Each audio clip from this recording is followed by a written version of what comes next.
Hey, Mike McGrorty here. Today I want to talk to you about propagating or growing your own fruit trees.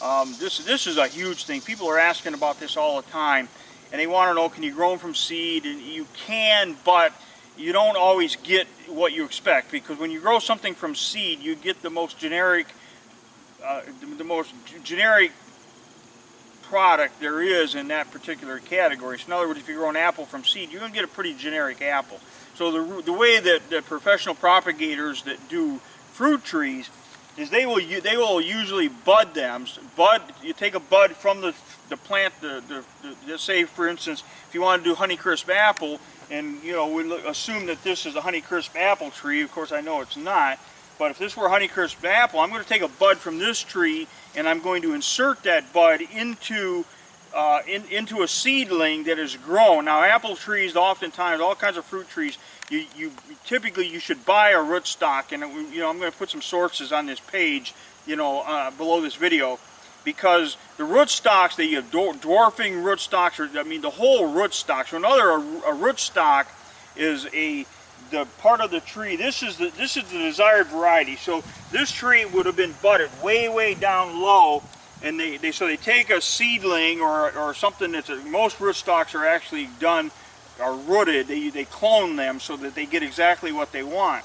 And so a rootstock, let me grab a little branch off of this thing, So the rootstock is going to look something like this with roots.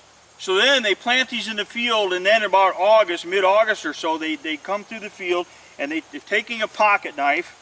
They make a T-bud. So they they cut across like this, and we're going to put some still images on there so you can see how this is. And then they just make a slit. And during August, the bark actually, it's what they call the bark slips. In other words, so if you take your pocket knife and run it under the bark a little bit, you can get the bark to peel back, and you'll separate the bark from the cambium tissue. So they take a bud.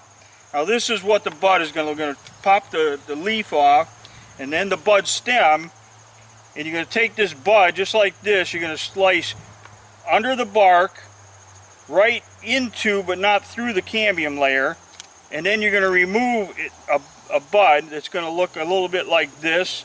And I'm going to be honest with you, I'm not very good at this. I've not done a ton of it, but I've seen guys do this lightning fast.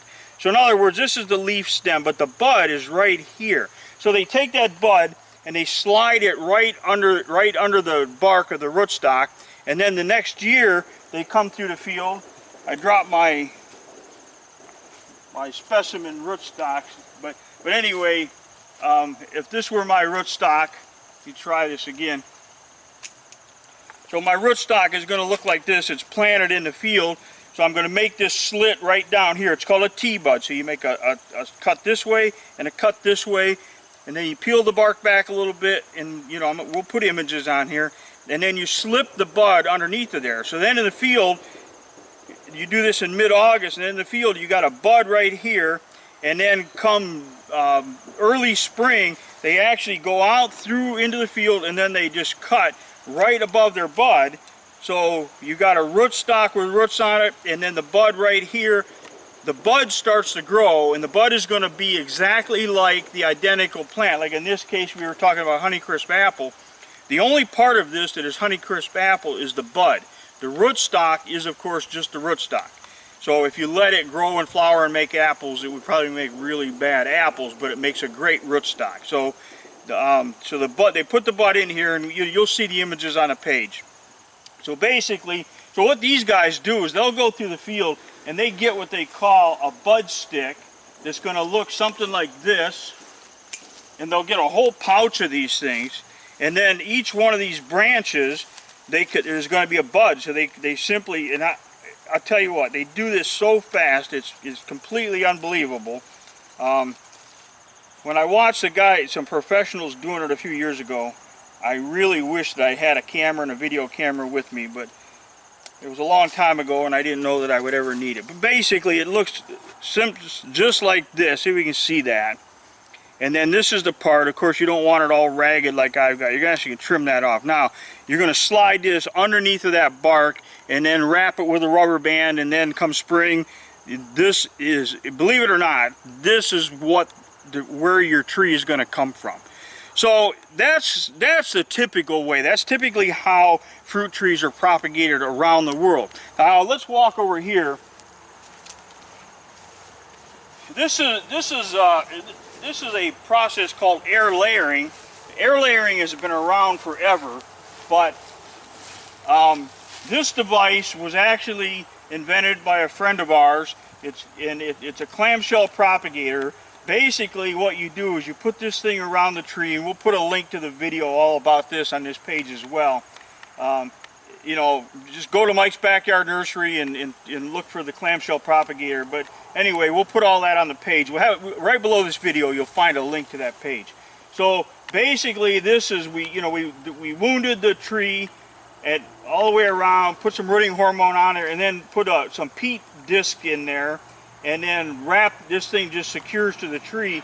And what happens, this tree is still attached to the parent plants, and you can see there's leaves at the top, but the root ball will form in here, and then you can simply clip this off right below where you have your propagator. So this is not the most efficient way because it's kind of cumbersome, but for somebody at home it's actually fairly effective. So you want to do this during the growing season when it's warm out. This is not something that you really want to do during the winter months, because your plants have to be actively growing, and roots form when it's 69 or 70 degrees. So you don't want to start this in October. You probably want to start it in May or June, and then by fall this thing should be rooted. So we put this thing on there weeks ago, and eventually we'll cut it off, and we'll show you that when we get it out of there. But so anyway, that's basic fruit tree propagation. You can bud them or graft them, and either way. But we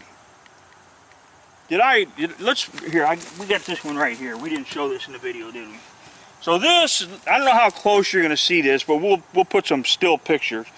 But this is a bud that's actually inserted under the bark. So I made a cut this way, and then a cut vertically along the bark. This is the bud that I removed from my bud stick, and then I slid it right underneath of the bark, and then all you do is you wrap it top and bottom, so you seal that up. And the cambium layer from the bud actually adheres to the cambium layer in the actual seedling or the rootstock. So that's how a bud looks after you have it done. And then we'll put the rubber bands around here. But anyway, on this page there'll be a lot more information with some still photos and so on. So hopefully this will be helpful. Plus, one thing that people are always asking me, where can I get the rootstock? So I'm looking for some good sources where you can buy them in relatively small quantities, and I'll share some of that with you as well on this page.